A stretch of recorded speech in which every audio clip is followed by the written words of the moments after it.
Why body therapies? Do they really work? Cognitive therapies or talk therapies have an important place in trauma recovery.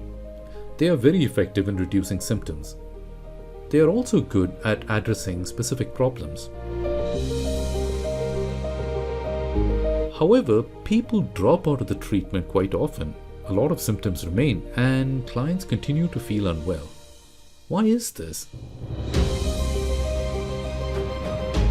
Let's refresh ourselves about our brain's anatomy. The prefrontal cortex is the thinking center, and the amygdala, which is near the brainstem in the neck region, is the emotional center. The hippocampus is the memory center. Cognitive therapy, commonly called talk therapy, is not able to reach the amygdala, the area of the brain that is involved in emotional arousal. This means that talk therapy addresses the thinking center or the prefrontal cortex.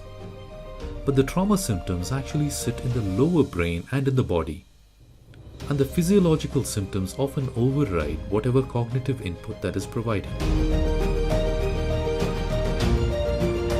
So what do we do now? To quote Bessel van der Kolk, trauma lives in your body. Body therapy is the answer. Body therapies work with non-verbal methods mainly involving movement and breath as opposed to thinking and analytical interventions. Some of the examples would be yoga, dance therapy, breathing exercises, music therapy, and so on.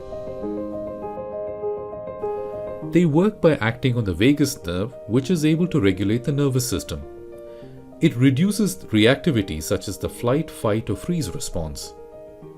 Or it improves the relaxation response by down-regulating the fear and emotional centers that allows the thinking center to take over. As a result, they are able to bring down the stress hormone levels, the cortisol, adrenaline. This improves the confidence of the survivors to face the world and improve their coping skills away from drugs or alcohol or any other habit that is often a distraction. More importantly, body therapies also promote neuroplasticity. The hippocampus, the memory center, also grows in size, improving positive memory recall and functional connectivity between the prefrontal cortex and the amygdala. This results in better emotional regulation, and it allows the prefrontal cortex to take over for executive decision making. But this is like building physical muscles. You need to hit the gym every day.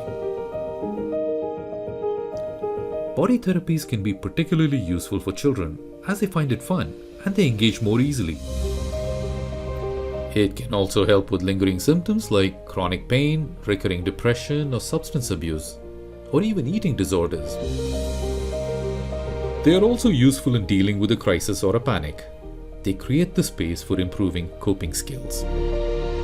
We should recognize that some of the cognitive talk therapies already employ a lot of such experiential body-oriented approaches. Gestalt is one example.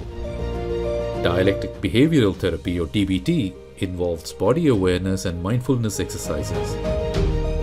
For depression, mindfulness-based cognitive therapy has proven to be effective. EMDR again involves some non-verbal cues. Hence, combining both the approaches could give the best results.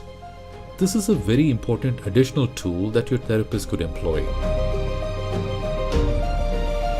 To summarize, body therapies are effective in treating trauma symptoms. They are particularly good in calming emotional arousal and resetting your nervous system. This allows the cognitive talk therapy approaches to be effective.